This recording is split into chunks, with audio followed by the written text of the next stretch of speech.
there. So everyone is talking Portuguese, but I can't. So I'll be spending my English a little bit more. You have no idea who's in the backstage. It's heavy out there. So now we're gonna talk about how our personal wellness is kind of suffering through these everyday online days. The intersection of personal and professional lives can be overwhelming in the modern age, and it can be difficult to create the space that we need to get well. Here to discuss these challenges and how tech offers a solution are Mina Bem-Estar's co-founders, Fernando Luna and Angélica Huck. Angélica needs no introduction, right? But I asked her, why co-founding Mina? She said that she's eager to share her experiences, but also to learn together with people in this new role and venture. Fernando is a journalist, and he co-founded Mina because wellness is truly revolutionary. It's not superfluous or luxury. And to join them, Carolina Kia, the co-founder and CEO at Bud. We've been together in a few programs here in Brazil for early stage startups. She's a badass. And she believes that both success and well-being can live together in organizations through management and leadership practice. You guys must have been seeing her the last few days, so any investors in the room should watch out for this woman. And Fabiana Correia from Forbes Brazil. What moves her is to think of a new way of working that doesn't make people sick. She's also a very important voice here in Brazil for women entrepreneurship. And she told me that what engages her is to bring more women to occupy leadership roles and own their own business. So this is Balancing Bites and Body, Achieving Wellness in a Digital World panel. Thank you.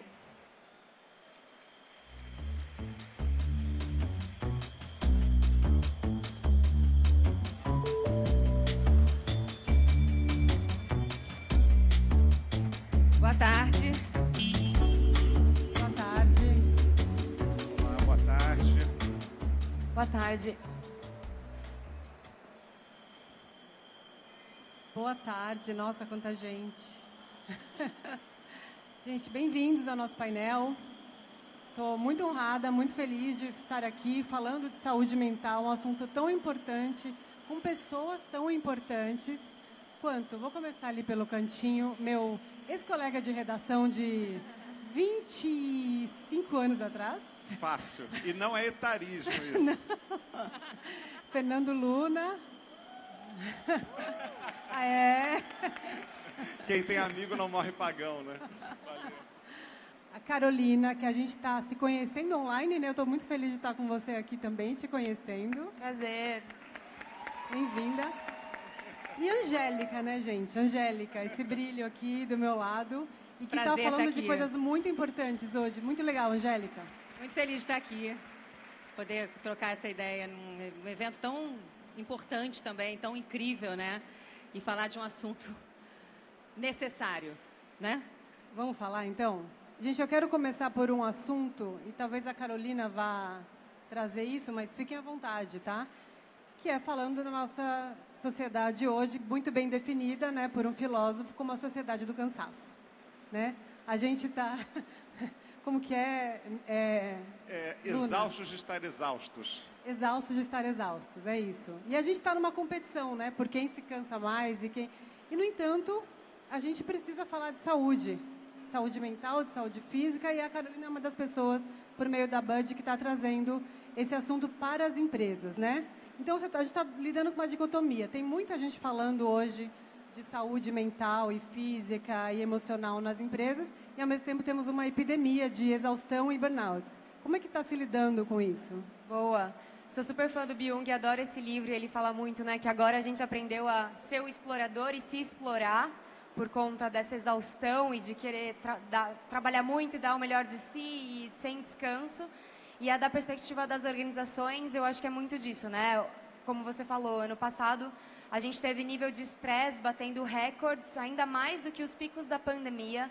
As pessoas estão exaustas, estão cansadas, dentro das organizações também. Então, a gente tem uma estimativa de perda de produtividade dentro das organizações em torno de $1 trilhão todos os anos. Porque se a pessoa ela não está bem, ela não consegue dar o melhor dela, ela não consegue ser efetiva, ela não consegue entregar o que ela tem para entregar também, né? Engraçado isso, né, Fabi? Que as pessoas têm a sensação de que quanto mais elas trabalharem ou mostrarem que estão trabalhando, elas estão sendo produtivas. E é justamente o contrário, né? Se você dá um tempo ali e limita horário de estar ali, ou até falar com o próprio chefe, né? Chegar, olha, eu posso trabalhar, conversar, trocar essa ideia de tal horário a tal horário, eu não estou à disposição o tempo todo. Ela vai ficar mais produtiva para esse chefe, né? Então é muito legal essa sacada deles. A gente precisa, de algum jeito, né, Fabi, acabar com essa história de que as pessoas às vezes falam com orgulho, né? Nossa, eu trabalho 14 horas por dia. É cafona, tá errado. Não é o melhor jeito de trabalhar, não é o jeito mais eficiente de trabalhar, não é o melhor jeito nem para a empresa e muito menos para você trabalhar. Então, faça amor, não faça hora extra. Claro, né? que a gente também está falando de um público, assim, claro, tem gente que não tem jeito, né? Que tem ali a empresa, o patrão, e ela tem que seguir de forma rígida aquele horário. Mas aí é isso, aí tem que ter informação, né, Luna? Informação para ter os seus escapes ali, o seu relax, ter o seu momento de saúde mental, né? Mesmo tendo que trabalhar muito. E para fechar, Fabi, desculpa, do papel das organizações mesmo, né? Para concluir, de fato, o papel da organização é oferecer esse ambiente fértil, na nossa visão, precisa ser pelas práticas de gestão, né? Então, não adianta eu espremer o meu colaborador de um lado e depois querer que ele tenha bem-estar com coisas que estão além do trabalho, né? Então, a gente precisa adotar ferramentas, métodos, práticas, rotinas mais saudáveis de gestão para permitir que a gente tenha esse ambiente saudável dentro da organização, para que a pessoa possa ser produtiva, que não está atrelado à quantidade de horas trabalhadas, mas sim em relação ao resultado que eu estou entregando, né? E a gente está falando para o patrão muitas vezes aqui, né? O que eu gostaria de falar também não é só para as pessoas que estão trabalhando às sei lá quantas horas por dia, e finais de semana e tudo mais, e sendo acessadas à noite ou até de madrugada pelo WhatsApp. A gente está falando também para as pessoas, para a liderança das empresas, né? Então, eu acho que esse é o mais importante, porque são essas pessoas que vão promover a mudança e são essas pessoas que vão inspirar a mudança. Né? Porque tem esse efeito, né, de cópia. Se você vê a chefia, a liderança da empresa, mandando o WhatsApp às 9 da noite, mandando e-mail no final de semana, você se sente quase que obrigado a fazer aquilo. Parece que você não está trabalhando. Então, precisa, sim, começar lá em cima. E a minha sensação é que, de algum jeito, a pandemia, se serviu para alguma coisa, serviu para isso ficar muito claro, assim. Eu lembro de ter visto alguns líderes falarem que as empresas vão ser julgadas pela maneira como elas trataram os seus colaboradores, os seus funcionários durante a pandemia. E que isso ia ser observado pelos próximos anos. Não é uma coisa que resolveu, acabou o assunto. Porque a saúde mental foi gritante, né? A gente teve um backlash que a gente está vivendo hoje de transtorno de ansiedade, aumentando muito. E as empresas entendendo que precisam, sim, administrar também essa parte da vida dos funcionários, né? Sim, eu estava falando para vocês ali, a gente estava falando um pouquinho de saúde mental, né? E eu tive uma experiência de ter um burnout há 12 anos atrás. E quando nem se falava nisso, né? Eu tive né? síndrome do pânico também por excesso de trabalho. Nem tinha tanto essa coisa não de... se falava, não né? se falava Esse nome, disso, né, mas não tinha tanto rede social e tudo quando eu tive isso, mas porque a minha vida também sempre foi uma pressão, essa pressão que a gente sente hoje, né, na internet, e a gente tenta administrar, a minha vida tinha já essa pressão por ter começado a trabalhar muito pequena.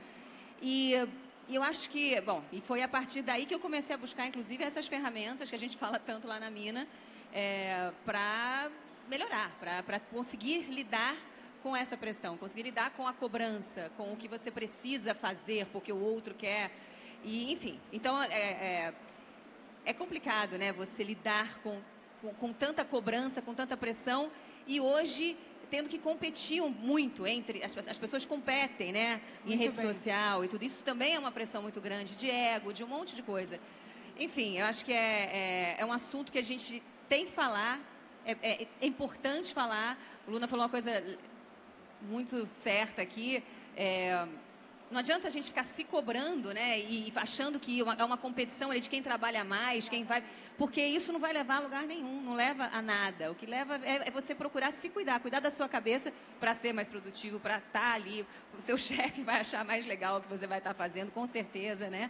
Mas, infelizmente, as redes acabam te empurrando para um excesso, né? E os excessos realmente não estão fazendo bem. Está claro isso. A gente tem feito reportagens sobre empresas que estão buscando outras soluções. E certamente as empresas que contratam a Band da Carolina estão Super atrás disso. acompanhando, Mina. Muita gente falando, né, em semana de 4 dias úteis de trabalho. Meditação nas empresas. Meditação nas empresas. Como é que você, de fato, assim, cria um espaço para que a gente possa ser a gente também? E não só aquele crachá, aquela pessoa jurídica que costuma ocupar o espaço até desproporcional na vida da gente. Talvez pensar no bem-estar seja pensar nisso, né? Como é que você, como indivíduo, pessoa física, antes da pessoa do jurídica.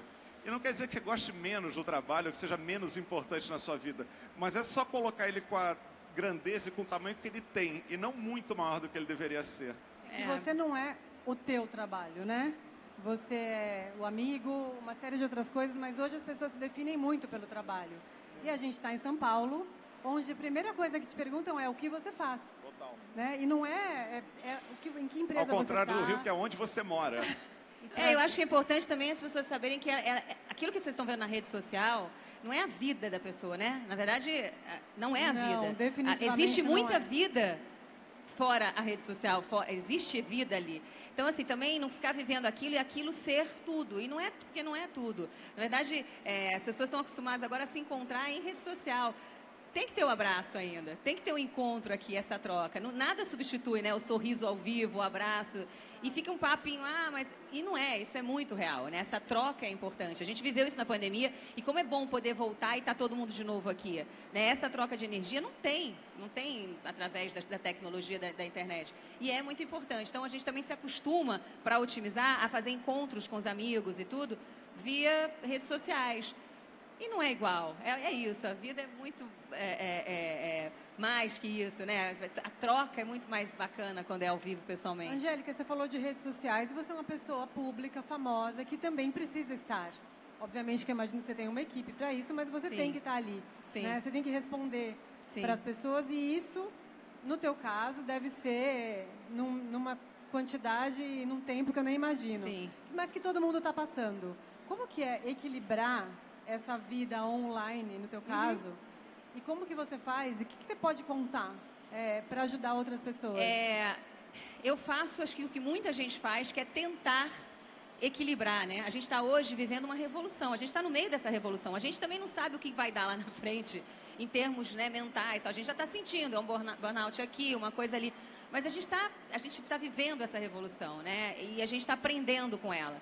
Então, assim, eu também estou. E o que eu faço hoje é tentar limitar o tempo mesmo, assim. Então, consigo sempre? Claro que não. Mas eu tento, né? Deixar o celular longe do corpo. É muito louco isso, né? Porque ele é uma extensão, né? Você está sempre uma extensão do braço. Então, às vezes, eu deixo porque vai estar longe, eu vou me enganar, entendeu? Para não chegar perto ali. E assim, algumas horas, há quanto tempo eu já fiquei hoje? Eu vejo o tempo. E por que eu comecei a fazer mais isso? Não foi nem por mim, foi pelos meus filhos. Por quê? Eu tenho um filho de 15, um de 18 e uma menina de 10. E nós somos o maior exemplo para eles. Para eles, as redes sociais e enfim, a tecnologia faz parte já deles, a vida deles, né?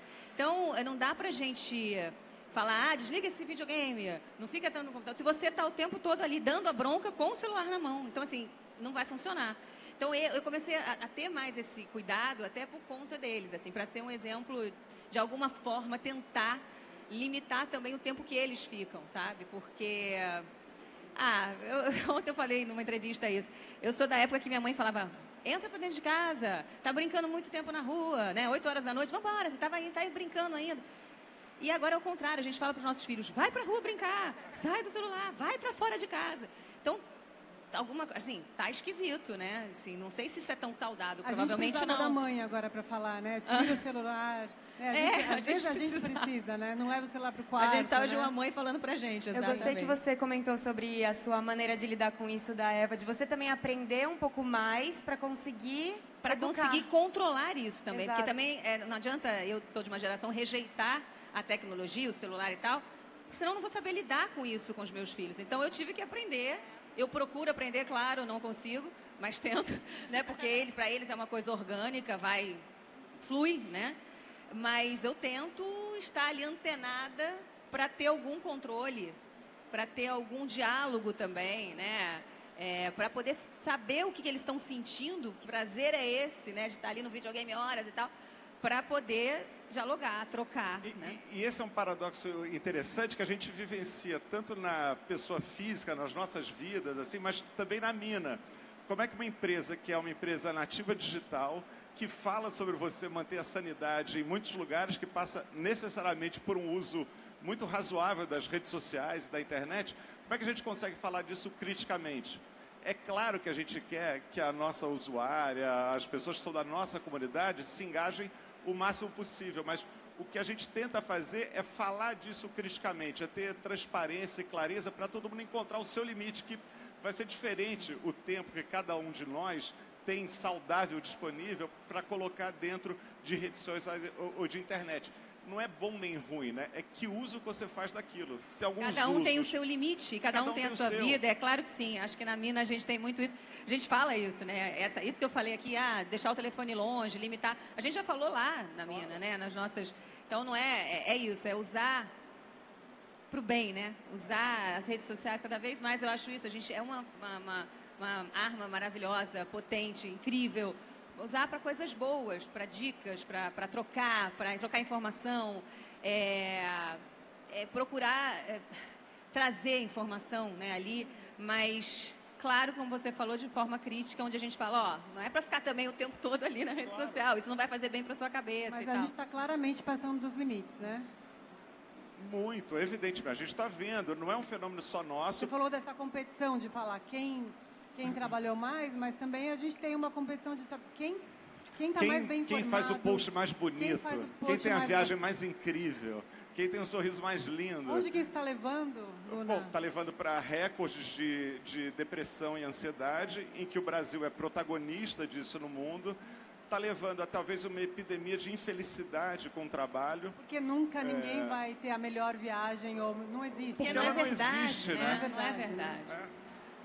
Então a gente está levando para um lugar que é muito estranho e a gente tem tomado consciência. Acho que em nosso favor, isso tudo é muito recente, né? Se a gente pensar que as redes sociais realmente popularizadas têm 15 anos, eu acho que a gente está descobrindo agora muito dos impactos dela, né? Os, na nossa saúde mental, até os mais macro, como a ameaça à democracia e tudo que a gente vê no mundo inteiro acontecendo. Então, a reação está vindo com força, mas acho que é um aprendizado constante, porque a lógica também da internet, do mundo digital, muda toda hora. Então a gente vai sempre ter que estar em movimento e prestando atenção, que talvez seja a nossa unidade, na atenção. Isso não vai mudar, né? A gente, assim, cada um de nós tem uma certa quantidade de atenção que a gente consegue colocar em um ou outro lugar.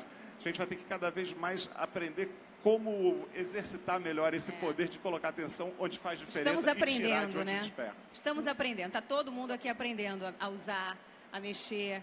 Mas essa troca eu acho que é muito importante, né? A gente está falando disso, a gente está trocando, as pessoas estarem ouvindo, abertas para ouvir. Autocrítica é importantíssimo, né? Eu uso muito as redes sociais para o meu trabalho mesmo. E é um exercício diário, né, de cuidado com isso, né, de que forma eu influencio aquelas pessoas que estão vendo. Alimenta também, né? O ego da gente, claro que sim. A tal do like ali, né?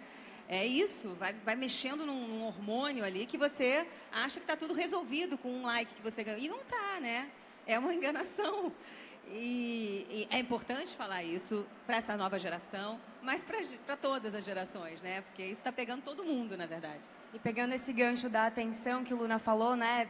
Trazendo a perspectiva das organizações, de fato, a gente tem um nível de energia, atenção e foco que é limitado, né? Não dá para a gente fazer tudo, estar em todos os lugares, querer entregar todas as atividades que muitas vezes as organizações não conseguem dar clareza. Inclusive, uma das principais causas de burnout dentro de organizações, né, que é muito do que a gente estuda em Bud, é a clareza das prioridades da organização, né, o nível de autonomia que o time tem e a clareza da prioridade que eu preciso fazer. Então, ao invés, né, ou além da gente trazer iniciativas de bem-estar, que são importantíssimas, além das práticas de gestão do trabalho, a gente precisa trazer formas mais saudáveis de gestão para esses líderes. Então, trazendo clareza das prioridades, trazendo mais autonomia para os times, trazendo colaboração. Então, a Angélica falou, né, de como a gente sente falta dessa conexão entre as pessoas, porque, inclusive, um dos gatilhos de burnout também é a falta de colaboração, ou o quanto eu sinto que eu tenho um suporte da minha liderança ou dos meus colegas. E as empresas têm um desafio enorme, num híbrido ou num remoto, de proporcionar essa colaboração, de fazer a pessoa se sentir, de fato, ouvida, suportada nos desafios que ela tem. Então, é um super desafio, tanto para a gente enquanto indivíduo, mas dentro das organizações também para os líderes, né? E lembrando que uma vez que uma pessoa tem uma questão de burnout ou o que for, de ansiedade, ela vai ficar fora, eu ia falar um pouquinho do meu caso, por meses do trabalho, né? Muitas vezes bancada por aquela empresa em partes ou pelo governo, então isso é dinheiro que sai da economia para uma pessoa que vai precisar se recuperar. E tem gente que leva anos, né? Então eu acho que a gente precisa pensar muito nisso quando a gente está criando essa gestão e quando as lideranças estão pensando no bem-estar, né? Que tem muito em jogo, né? E tem dinheiro em jogo. Se não descobrir isso pelas razões que deveriam ser as principais, né, humanistas, de empatia, pelas razões erradas serve também. Estamos falando de negócios também, é né? mau negócio. Não é bom, não é bom para ninguém, na verdade, é né? mau Você negócio. não ter você não se preocupar com a saúde mental, né, das pessoas. Não é bom para as empresas, não é bom para a pessoa, não é bom para a família. A gente fala isso muito em meditação e tudo, que você quando medita, ou quando você está bem ali, você vira um pontinho de luz ali na sua, comprovadamente, cientificamente comprovado, você vira, a atmosfera muda na sua casa, no seu ambiente familiar.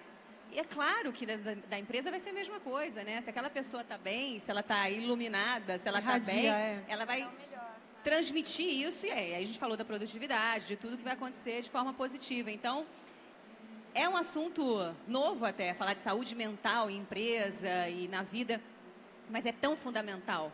E a gente tem acho que uma preocupação que é importante também de não idealizar o bem-estar, né? Eu acho que a gente viveu não pressionar todo mundo as pessoas para relaxarem, né? criar porque mais aí já não é relaxar. ansiedade. Exato. Acho que a gente viveu isso um pouco há uns anos com a felicidade, lembra? Todo mundo só falava de felicidade, você precisa ser feliz. Os slogans eram Tudo que lugar eu de quero gente é ser feliz, feliz, abra a felicidade. Cara, A pílula da felicidade, talvez como você, uma seja loucura. melhor ter uma vida interessante, assim, idealizar menos, entender que bem-estar é uma coisa dinâmica, né? Às vezes você vai estar super bem com você mesma, mas o trabalho não está gerando a alegria que você gostaria. Às vezes o trabalho está incrível, mas a tua relação na família não está boa. Às vezes você não está confortável com o seu corpo, mas está tudo bem com os seus amigos. Então, nunca vai ter um momento assim de iluminação, eu acho. Mas eu acho que a gente tem capacidade, com informação, de prestar mais atenção na gente mesmo e conseguir dosar isso e saber o que precisa estar sendo trabalhado, o que você pode deixar de lado, onde você vai botar energia E buscar agora. os limites, né? O limite de cada um. Saber. E colocar os limites. Porque, de novo, voltando para as redes sociais, a impressão que dá, ou, por exemplo, como quando a gente vê uma pessoa famosa como a Angélica, é que está tudo perfeito, né? E aí gera uma ansiedade no quem está vendo. Essa perfeição, que não é possível, que eu tenho certeza que você não experimenta essa perfeição. Claro que né? não, e é por isso que é isso, gente. Não, é isso que eu falo. As redes sociais, elas não refletem a vida. A vida é a vida. A rede social está mostrando ali, né? Então tem que tomar muito cuidado com esse olhar, né? E por isso dos jovens, de novo, o que a gente está passando para esses jovens, né? É uma preocupação enorme, eu acho. A gente fala bastante na Mina disso também. De que forma a gente pode ir guiando esses jovens para uma coisa saudável e plantando essa sementinha do bem-estar, que não é o bem-estar de, vamos para um spa, não é isso que a gente está falando, né? Também fica parecendo que é um lance muito inacessível, né, Luna? E não é isso. São coisinhas do dia a dia. Você falou, a gente antes de entrar aqui falou, eu consegui meditar hoje 15 minutos. Você falou, eu fiquei 10 minutos no olhando o mar, sei lá, uma coisa assim. E ok, pronto, já te deu uma resolvida ali. Uma paulistana, minha filha. 10 minutos olhar o mar já foi um negócio. negócio o ano todo. É um ano de meditação. É isso, mas assim, são pequenas coisas que podem mudar o seu dia, né? Mudar o dia de quem está com você, trabalhando com você. Claro que a gente está falando aqui de um lugar de privilégio, né, Claro, gente? claro. Eu sei que a maioria das pessoas só passa 2 horas no trânsito, no transporte público e vai trabalhar 44 horas semanais, não vai ter muito jeito. Isso é que é legal, né? A primeira entrevista que a gente publicou na Mina não foi por acaso, foi com a Djamila Ribeiro, uma filósofa, talvez uma das principais pensadoras do Brasil e que pensa especialmente na questão de raça no Brasil. E ela falava com muita clareza, olha, autocuidado é sobrevivência. Autocuidado não é luxo, não é supérfluo, não é só na zona sul do Rio de Janeiro, na zona oeste de São Paulo, não é no spa de luxo nas férias, precisa ser todo dia. Acho que tem pessoas que não têm chance nem de pensar em alguma coisa além da sobrevivência, e essa é uma das desgraças desse país. Mas quem consegue, às vezes tem maneiras que são muito simples de mudar hábitos do dia a dia, de prestar atenção na própria respiração, de conseguir caminhar um pouco mais, de refletir um pouco sobre a própria existência que está fazendo aqui, que já são muito transformadoras, né? A maneira como você se enxerga as suas relações, pode ser muito revolucionária mesmo. É um aprendizado, eu acho. A gente Pode eu aprendo falar muito disso um com isso. pouquinho, né? A gente mas fala um pouquinho disso, de como vocês podem colocar, né? Vocês que têm uma startup falando de bem-estar, a Bud também, né? Então nós temos 3 empreendedores aqui em torno do bem-estar. Como que se pode colocar esse bem-estar no dia a dia, assim, um pouquinho? Você medita, né? Eu acho que o Luna falou, é verdade, quer dizer, são pequenas coisas que a gente pode ter no dia a dia. É isso, você às vezes, eu costumo falar isso nas minhas redes e a gente fala muito também lá, andar descalça, 1 minuto ali no chão fresquinho, na grama, parar 5 minutos para brincar realmente, sem estar com o telefone na mão, brincar com o seu filho ou com o seu cachorro, né? Você levar o deixar cachorro para ali, passear. Só de você ter na sua cabeça que você está olhando para você, só de você parar e falar, tomar um banho um pouco mais ali, calmo, né? Sem estar pensando em 1000 coisas que vai fazer. Só de ter essa preocupação de olhar para dentro, de se olhar, já é alguma coisa enorme. Exercitar a presença talvez seja algo que todo mundo pode fazer. Nem estar que aqui. Tá fazendo uma sopinha para você à noite, para os seus filhos. Você tem que exercitar a presença. Talvez não é seja... fazer a sopinha, responder no WhatsApp, olhando um filme. E não, é cada coisa no seu momento. Acho que isso já é uma coisa que ajuda muito, né? A presença. E nessa linha da presença, né, uma das funcionalidades que a gente tem lá na Bud chama retrospectiva, que é justamente 2 minutos toda semana onde as pessoas, os colaboradores, eles param para refletir. Quais foram os meus avanços na semana que passou? O que eu aprendi? Quais são as minhas prioridades para a semana seguinte? Então, a gente exercita essa reflexão sobre também bem-estar, sobre produtividade e, principalmente, eu consigo sinalizar alguma barreira para obter ajuda dos meus líderes, dos meus colegas, né? Então, vai muito na linha da presença, mas é o que a gente acredita, né? Eu preciso ter práticas organizacionais e de gestão que permitem que as pessoas tenham bem-estar dentro da rotina e do dia a dia delas dentro do trabalho. No final, transcender numa montanha no Butão é moleza. Tem que transcender aqui agora, no Rio de Janeiro, em São Paulo, na periferia de Recife. Caverna meditar é Esse mais o desafio. fácil, né? É isso aí. Gente, infelizmente, o papo tá ótimo, mas infelizmente a gente chegou ao final, tá pitando. Eu agradeço muito, adorei o papo com vocês, estou muito feliz, muito honrada. Obrigada a todo mundo que veio. Acho que a gente precisa normalizar o descanso e o ócio, né? Eles fazem parte. E não é o ócio muito criativo. Bem. É só o ócio, é só Ócio, o descanso. O ócio, o ócio. E é bom, tá? Não é feio falar que não está trabalhando, não é feio falar, eu vou descansar. É muito legal, é cool. Um beijo, obrigada a todos também. Tchau, Foi um gente. prazer estar aqui. Obrigado, boa tarde. Gente, Obrigado, prazer. Carolina, Fabi, Angélica, Prazer. valeu.